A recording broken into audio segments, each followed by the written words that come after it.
Assalamualaikum dan salam sejahtera. Anda sedang menonton rakaman agenda awani khas di sisi satu festival yang begitu penting, Tropfest Southeast Asia, buat pertama kali di Pulau Pinang dan di Malaysia. Dan saya merasa pelbagai perkara ketika menghadiri Tropfest Southeast Asia ni. Teruja memanglah berjumpa dengan pengarah Hollywood seperti Robert Luketic, berjumpa dengan pakar animasi yang berjaya memenangi hadiah Oscar, Adam Elliott. Tetapi pada masa yang sama, sebagai seorang bekas pelajar jurusan penyiaran, TV dan juga filem, sebagai seorang pengamal media, di mana letaknya kita dalam semua ini? Kerana semua orang ini menuju ke depan dan mereka bercakap tentang perkembangan masa depan. Dan mereka memberi kita contoh kehidupan mereka dahulu yang mereka pun bermula kecil.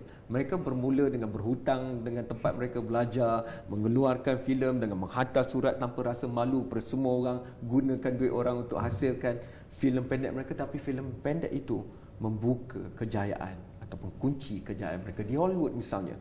Jadi bagaimana tentang anak muda kita? Bagaimana tentang masa depan? Pencerita, storytellers, orang yang melakarkan naratif untuk budaya kita, untuk gaya hidup kita. Bukan saya nak jawab soalan ni, saya bertuah kerana saya hanya bertanya. Yang nak menjawabnya adalah saudara Joe Sidek, orang yang bertanggungjawab membawa Tropfest ke Malaysia. Dan saya juga berterima kasih kerana tempat lama saya, Universiti Sains Malaysia, memang terkenal dengan bidang pengajian penyiarannya. Dr. Adrian ada bersama dengan kita pada hari ini. Terima kasih. Mungkin soalan pertama saya kepada Joe, salahkah saya untuk berasa demikian seperti saya ceritakan tadi?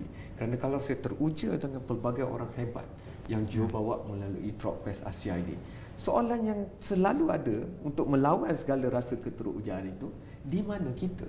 Saya juga mahu bangga orang bercerita tentang karya kita. Saya juga mahu bangga pengeluar Malaysia bercerita tentang karya kita. Tetapi kita ada tadi juga director kita, tapi beliau sekarang sedang mengeluarkan filem di negara China contohnya. Jadi ini persoalan yang saya tidak mesti utarakan. Oh, soalannya susah. Saya bukan pereka filem, jadi saya bukan pasif pasal background perfilman, tapi saya rasa budak-budak sekolah, we were discussing earlier, di taraf sekolah lagi tak diajarkan buka minda. Jadi semua tutup terikut-ikut. Itu sebab atau puncanya, hipotesis lah. Ya. Tapi mungkin boleh kongsikan dulu keadaannya. Joe melihat banyak karya anak-anak muda kita untuk festival, untuk pertandingan, dan apakah kualitinya? Di mana kita? Kita orang dapat 187 film entries. Saya rasa 90 lebih dari Malaysia. Standard kekurangan kalau kita bandingkan dengan Cambodia negara yang tak mewah. Kita tak tahu pun ada cerita. Ya, negara tak mewah, tak ada film school yang banyak. Satu tahun dia orang buat 4 filem ke 5 filem dia orang cerita. Jadi saya tanya macam mana kita dengan sekolah filem, sekolah ini tak ke depan.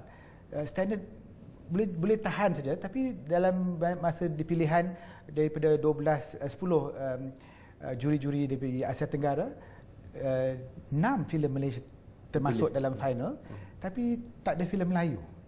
Itu saya sendiri terasa kenapa tak ada itu standard Melayu, filem Melayu kita. Daripada Joe sendiri, kerana Joe merasainya dengan melalui proses itu. Tapi Dr. Adrian, adakah kita terlalu mengkritik? Are we too harsh on the local state of our creative industry, especially in storytelling like movie making or film making? Macam mana Dr. Adrian tengok? Well, I believe that so far we've been very patient towards our critics and also towards the filmmakers as well. We are brought up in a culture, dalam satu budaya di mana kita tidak boleh bersuara dengan terlalu lantang ataupun dilihat sebagai biadab or rude and all that. So we try to tone down what we have. Everyone wants to be a filmmaker, like it or not. Everyone is a storyteller. Anyone can make a film nowadays. Armed with a small phone, I can make a small film whenever I like. I can do a film of myself. I can do a film of my friends and so forth. However, what we really need are two things to me: passion and interest, minat and passion as well. Whereby I really find these two ingredients really missing in our filmmaking environment today. Okay. Most of everyone, they just want to make a film. Okay. Ingin menjadi seorang pengarah yang sangat terkenal. Okay. Tadi Joe sebut tentang pelajar. Ramai yang menghantar tu pelajar. Jadi di universiti, di institusi pengajian tinggi, bagaimana? Adakah keadaannya begitu juga? Kerana kita tahu iPhone lebih mesra dengan generasi Y. Generasi Y lah yang sedang duduk di USM ke, UiTM ke. Jadi apa alasannya? Kerana kalau kita nak kata keadaan di Malaysia ni terlalu ngongkong, bagaimana cerita tentang berkongsi kasut saja dari Iran boleh meletus ke seluruh dunia? Dan sekarang pun Astro sendiri masih menayangkannya. Jadi kerana kalau kita nak jadi seorang pencerita, storyteller, kekangan itu sepatutnya menjadi motivasi, bukannya halangan. Dan saya rasa itu juga yang diajar di sekolah-sekolah penyiaran. Yeah. Without a doubt, without a doubt, there are all sorts of kengkangan and problems, hurdles that filmmakers will be facing nowadays and all that. But what we try to tell students is, tell stories from the heart. This is something that Yasmin Ahmad taught all of us.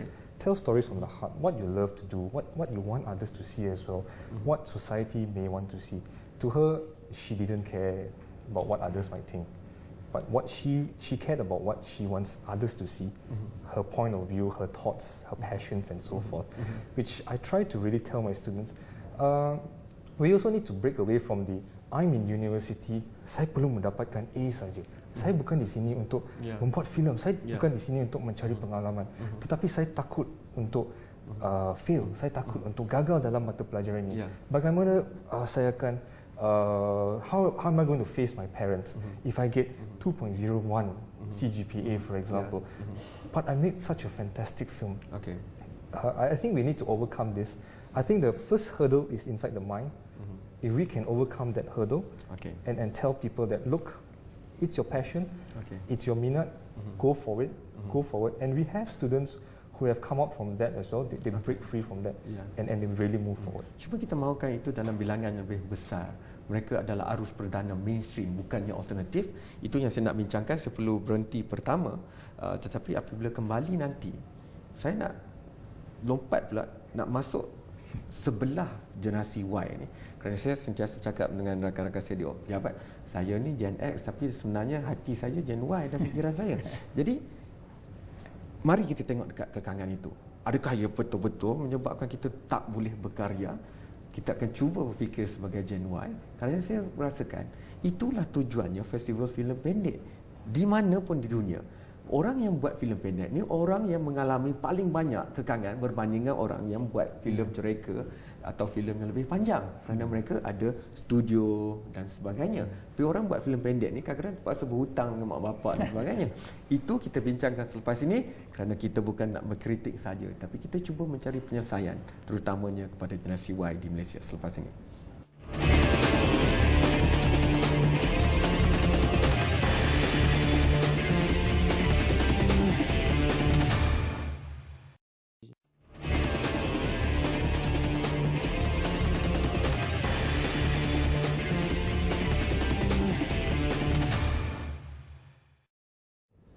Terima kasih kerana masih menonton rakaman khas Agenda Awani, dan terima kasih kepada tamu saya ni, Saudara Joe Sidek, kerana kami dengan kerjasama Universiti Sains Malaysia boleh merakamkan rakaman khas ini untuk membincangkan di sisi Tropfest Southeast Asia ni, kerana Tropfest telah berjaya buat kali pertama membawa pengarah terkenal Robert Luketic, Legally Blonde, Paranoia, you name it kata orang putih, dan kita juga ada Adam Elliott yang berlawan dengan gegasi besar Pixar, Disney, dan beliau bagaikan insan kerdil dengan filem beliau yang beliau tak sangka pun akan menang, tapi berjaya menang Oscar.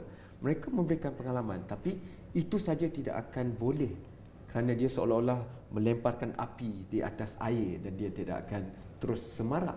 Itu yang kita bincangkan, dan tadi kita bincang tentang keadaannya, dan tadi pun waktu rehat saya dah pun berdebat sebenarnya kerana saya masih merasakan bahawa individu itu yang perlu mengubah nasib mereka sendiri, dan tempat yang terbaik untuk itu berlaku adalah di universiti dan kolej yang mana mereka belajar secara spesifik tentang penceritaan. tentang naratif, tentang estetika, tentang teknologi untuk menjadikan cerita. Tapi hakikatnya kita masih lagi berdebat tentang tapi individu ini telah pun direjimkan oleh sistem dan sistem itu telah menyebabkan walaupun mereka berada di universiti, mereka tidak boleh berfikir sendiri dengan bebas. Saya kurang bersetuju dengan itu, tapi Dr. Adrian mulakan dulu sebelum saya pergi pada Joe. Okay, as I mentioned earlier, I think it's very much about the student having to break away from their current way of thinking. Okay. They have to know that I'm doing this for my own passion. I'm doing this for my future. What kind of future do I want to look at? Another aspect is they need to be given space to think freely. Okay, without much barriers. And another aspect that must come in is that they need to be given the right support and motivation as well. Saya suka Dr. Adrian cakap tu kerana saya boleh mengambil posisi mana-mana, sebab itulah bagus jadi pengacara ni. Kerana saya pernah berada di dalam Universiti Sains Malaysia. Waktu itu mereka yang berada di belakang kamera ni, kerana mereka kru USM, mereka ingat lagi perakamnya lain, namanya U-matic. Lensanya berada di tempat lain. Itu sejarahnya. Dan itu tidak pernah menghalang generasi saya yang lahir daripada sekolah penyiaran untuk berkarya. Dan dalam konteks itu, di sini pun kita mendengar Robert Luketik mengatakan kalaulah waktu dia buat filem pendek dia di college tu ada iPhone. Jadi semuanya melihat begitu. Tetapi malangnya generasi yang ada semua ini berkata, banyaknya kekangan. Tapi kalau saya ingat, Akta Universiti dan Kolej Universiti tidak dipinda di zaman saya, dipinda di zaman ini. Dan kalau saya masih ingat, peruntukan sebagai Universiti Apex pun tidak di zaman saya, di zaman ini. Jadi ada banyak insentif dan ekosistemnya telah diberikan. Dan kita tahu karya perlu mencerminkan masyarakat. Dan kita lihat putusan pilihan raya, kita lihat suara-suara perkumpulan di Darah Merdeka, itu ramainya generasi muda. Kenapa tidak itu berlaku di dalam kelas dan sekolah penyiaran dan karya-karya filem? Jo, tolong berikan sedikit. Tadi Dr. Adrian kan cakap pasal passion. Saya rasa budak-budak sekolah yang masuk kos-kos lain, saya sekali bertemu dengan sekolah private di sini, 35 budak-budak sekolah belajar public relations. Saya bertanya, apa itu public relations? Dia tak boleh jawab. Budak-budak yang masuk kos itu tak tahu apa yang dia belajar. Jadi kalau dia nak masuk kos kata perfilman, do they know why they doing in films? Are they really passionate? Betul ke dia nak belajar film atau dia nak terikut pasal dia dengar glamour jadi filmmaker? Atau itu je tawaran universiti yang datang. Tapi kesusahan dia tak tahu. Dia tak tahu yang benda ni susah.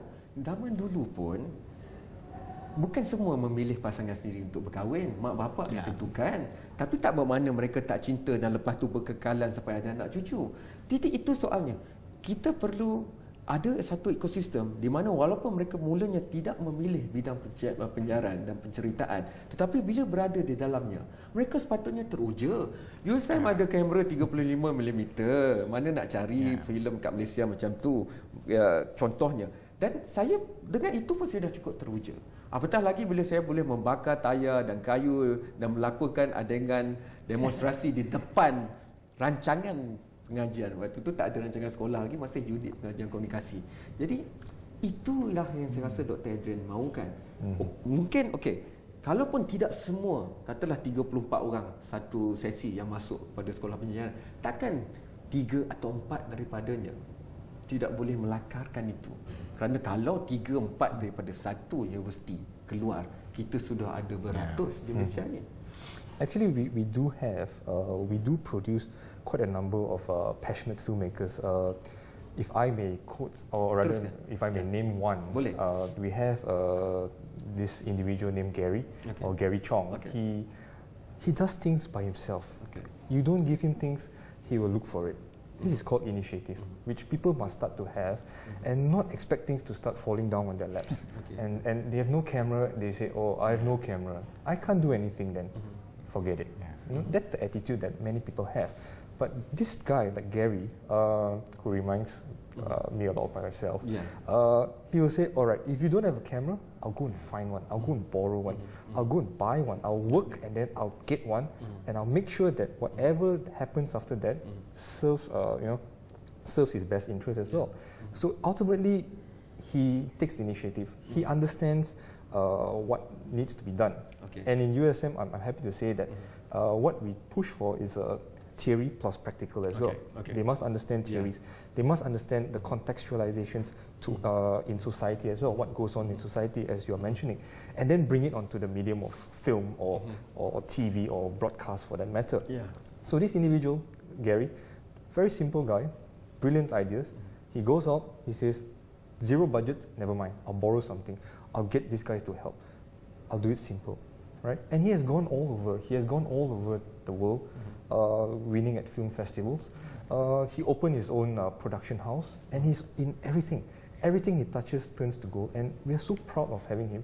And of course, we do wish that every student that comes through our doors Be a goes camera. through that. Yeah, akan yeah.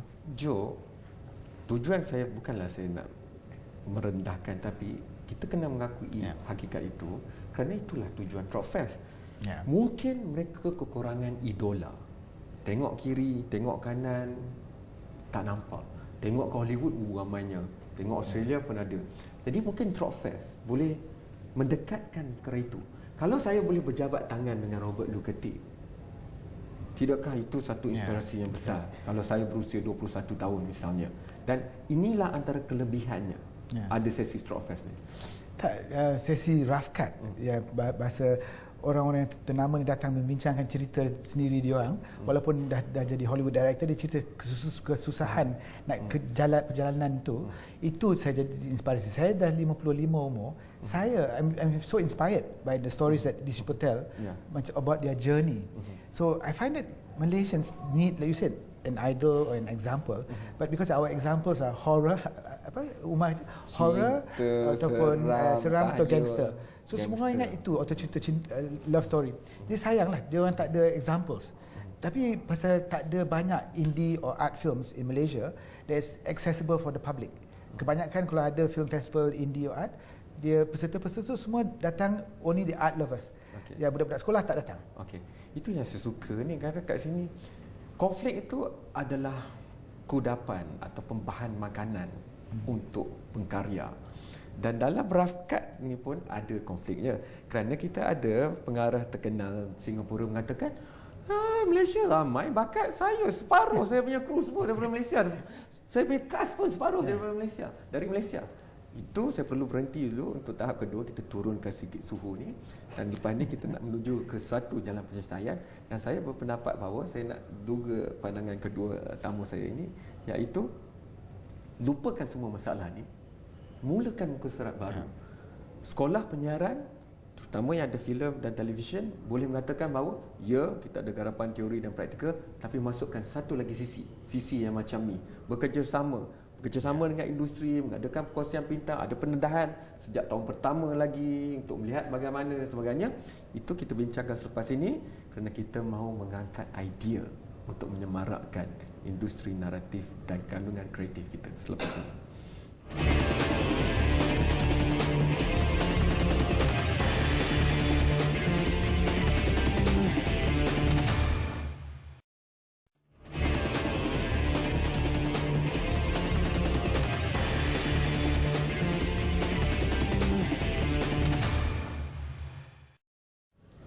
Terima kasih kerana masih menonton Agenda Wani yang dirakamkan khas, masih membicarakan di tengah-tengah ada sesi rough cut lah, ada sesi pengadilan untuk 12 yang berjaya masuk akhir Tropfest Southeast Asia buat kali pertama di Pulau Pinang. Dan kita tertanya-tanya tentang keadaan kandungan kreatif, terutamanya filem dalam konteks ini di Malaysia. Dan dalam blog terakhir ini, saya ingin menjurutkan bahawa kita akan masih membincangkan perkara ini 30, 45 tahun, 50 tahun ke depan kalau kita masih melakukan perkara yang sama. Jadi semua pihak, sekolah penyiaran ke industri, ke penganjur festival, ke media macam saya pun, kita perlu melakukan sesuatu yang berbeza. Kalau tak semuanya, sebahagiannya. Jadi tidakkah elok jika sekolah penyiaran dan tenaga leaders atau pemimpin di sekolah penyiaran itu keluar, berjumpa dengan orang yang semacam Joe ni. Joe pun boleh masuk ke dalam sekolah penyiaran, ketuk pintu, pensyarah sebagainya. boleh tak kita duduk bersama dan fikirkan sesuatu? Tidakkah ini era untuk itu berlaku? Jo dulu sebelum saya pergi Dr. Adrian. Saya rasa Pasal boleh. dia tengah fikir apa dia akan cakap, so tak apa, pergi Jo dulu. Pasal perjalanan Tropfest, kami pergi 27 tempat di Asia Tenggara, pergi ke sekolah-sekolah filem, SAE, private institution, USM pun kita dah pergi. It's a starting point. I think we have to start somewhere, like you said. Where we start is now. So I think we start with reaching out to the schools and say, hey, look, we have a product, kita boleh share this journey and expose your students to, but they need to want to come out. Okay. So the students need to want to come out and learn. Tapi saya duduk sebelah dua pelajar tadi, dan seorang tu baru habis diploma, dan seorang tu tengah masih belajar, bukan daripada USM sadly. Tapi mereka memang mereka datang seolah-olah kosong kata mereka. Tetapi selepas sesi rakat mereka macam, oh saya tak tahu terfikir pun. Kan mereka fikir mereka dapat dah jadi diploma, mereka nak pergi kerja. Yeah. Tetapi dengan iPhone je tak payah pergi kerja dengan orang, boleh kerja sendiri contohnya. Dan saya rasa tak okey, itu boleh kita fikirkan bahawa mereka perlu keluar. Tetapi kita tidak boleh menunggu mereka perlu keluar. Kena tahu masalah kebanyakan pelajar kita sekarang lebih mementingkan kelulusan kertas itu. Jadi tidakkah perkongsian berita macam ni, kalau Tropfest dan sesi filem pendek dan pengadilan itu boleh menjadi sebahagian, kalau tidak pun mata pelajaran yang mendapat poin atau markah akademik, tetapi kita tahu mereka juga perlu mengadakan aktiviti-aktiviti bukan akademik di universiti. Ini dengan mudahnya boleh dilakukan. I actually had the answer in mind, which is basically you can bring a horse to the water, but you can't force the horse to drink. Okay. What's really important is motivation again. Getting the students, just pushing them, drilling it into them. You can push them all you want, but if they don't want to do it, they just won't do it. So what's important is that we have to give them the motivation. We have to show them how they can start to love films, what they can expect from making films, for example, and basically how they can be proud of what they do. Dr. Adrian, saya nak meletakkan Dr. Adrian di tempat yang begitu selesa.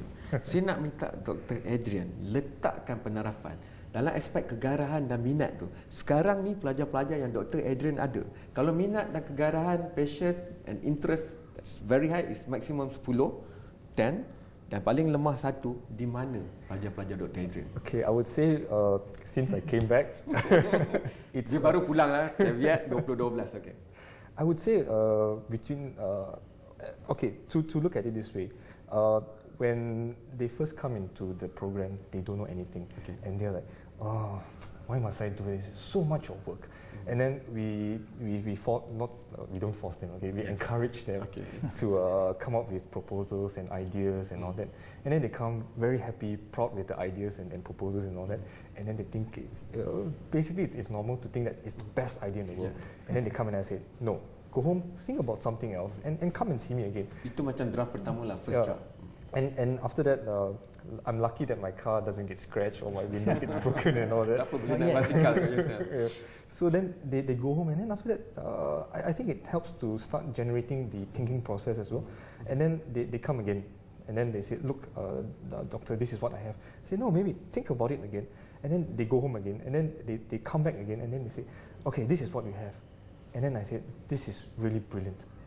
And then I said, go ahead, shoot this. But always remember, while you're shooting it, keep thinking, how can you actually make it better and better and better? Don't stop here. Kita kesutukan masa, tapi saya rasa Joe akan bersetuju dengan saya kalau kita katakan walaupun banyak kritikan yang kita bincang, tapi banyak juga harapan, peluang dan potensi di Malaysia, di Pulau Pinang, di USM dah tentu. Dan ini bukti bahawa walaupun saya graduan USM, saya tidak menyebelahi USM. Mereka lah yang paling saya letakkan paling tinggi untuk dikritik kerana saya lebih memahami mereka. Tapi saya yakin bahawa ekosistem itu perlu dilambangkan dalam karya-karya USM, maka mereka juga perlu meyakinkan pihak tertinggi pentadbiran universiti jangan buang duit nak pergi buat video korporat ke dengan orang luar. Sudah ada di sini. Itulah peluang pendanaan pertama kerana ia perlu berlaku dalaman. Kalau tidak berlaku dalam komuniti mikro universiti itu sendiri, maka mungkin mereka keluar. Itu pandangan saya. Apakah pandangan anda? Hantarkan sendiri melalui Facebook, Instagram, Twitter, semuanya kita ada di Astro Awani, ataupun muat turun aplikasi mudah alih iOS dan Android yang ada di Astro Awani. Sekian, selamat malam, terima kasih, jumpa lagi. Thank you so much. Thank you.